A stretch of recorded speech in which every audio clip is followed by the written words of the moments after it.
Anda kembali menyaksikan Breaking News Kompas TV, Saudara. Kita masih memantau kepulangan para anggota Kabinet Merah Putih dari Akmil Magelang. Di studio masih ada Kang Ujang Komarudin, pengamat politik dari Universitas Al-Azhar. Kang, tadi kita lihat ya, warga tumpah ruah antusias. Karena ini momentum yang spesial gitu ya, nggak pernah terjadi sebelumnya. Presiden, wakil presiden, menteri dikumpulkan di Akmil Magelang. Gimana nih melihat antusiasme warga ini, Kang? Ya, warga ini kan rindu kesejahteraan, rindu menaikkan tingkat ekonomi mereka lah ya. Lalu rindu juga dengan pemimpinnya. Selama ini kan Pak Prabowo digariskan sebagai pemimpin yang tegas, pemimpin yang punya harapan untuk bisa membangun bangsa. Nah, oleh karena itu ya wajar juga ketika misalkan memborong menterinya, pembekalan di Magelang, lalu masyarakat antusias. Karena memang ketika Pak Prabowo terpilih dengan luar biasa tinggi keterpilihannya. Nah, oleh karena itu ketika hari ini menyaksikan berbondong-bondong masyarakat datang menyapa kabinetnya termasuk Pak Presiden, ini bagian daripada rasa optimisme publik kepada pemerintahan ke depan. Rasanya tidak hanya dari Magelang saja, tetapi wilayah sekitarnya yang mungkin harus effort datang kayaknya terlihat betul, juga. Magnet kepemimpinan Prabowo ini menjadi menarik ya bagi publik. Karena selama ini kan Pak Prabowo selalu kalah.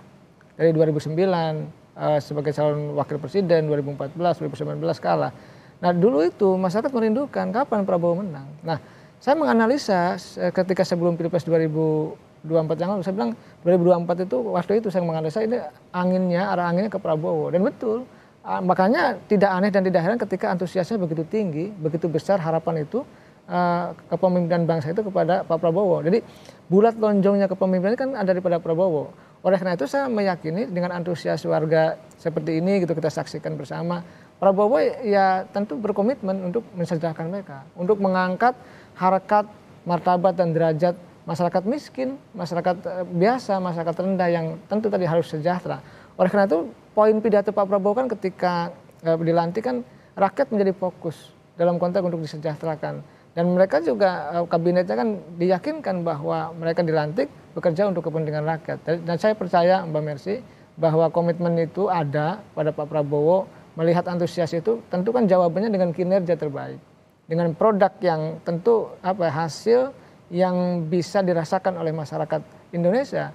Oleh karena itu saya meyakini ya dengan optimisme publik, dengan keyakinan kabinet juga, ini kan memberikan harapan kepada bangsa Indonesia bahwa bangsa yang besar ini jangan sampai menjadi bangsa yang tidur, tapi bangsa yang menyala lah kalau kata anak muda ini, bangsa yang memang bergerak untuk melakukan percepatan pembangunan untuk Indonesia ke depan. Karena kita sudah banyak tertinggal jauh, waktunya, saatnya untuk tancap gas, gaspol tadi di awal saya sepil bahwa gigi 5 gitu ya untuk melakukan lompatan-lompatan eksekusi program agar betul-betul rakyat itu ya tadi antusias itu dijawab dengan kinerja yang baik. Oleh karena itu saya meyakini Mbak Mercy bahwa apa yang dilakukan Pak Prabowo adalah membawa harapan publik bahwa kepemimpinan sejatinya bukan hanya melayani, bukan hanya kebersamaan, tetapi juga meyakinkan publik bahwa kabinetnya akan bekerja untuk kepentingan masyarakat, bangsa dan negara begitu. Ya, itu yang juga jadi menurut saya menarik ya ketika Pak Prabowo meminta kesetiaan dari semua anggota Merah Putih untuk setia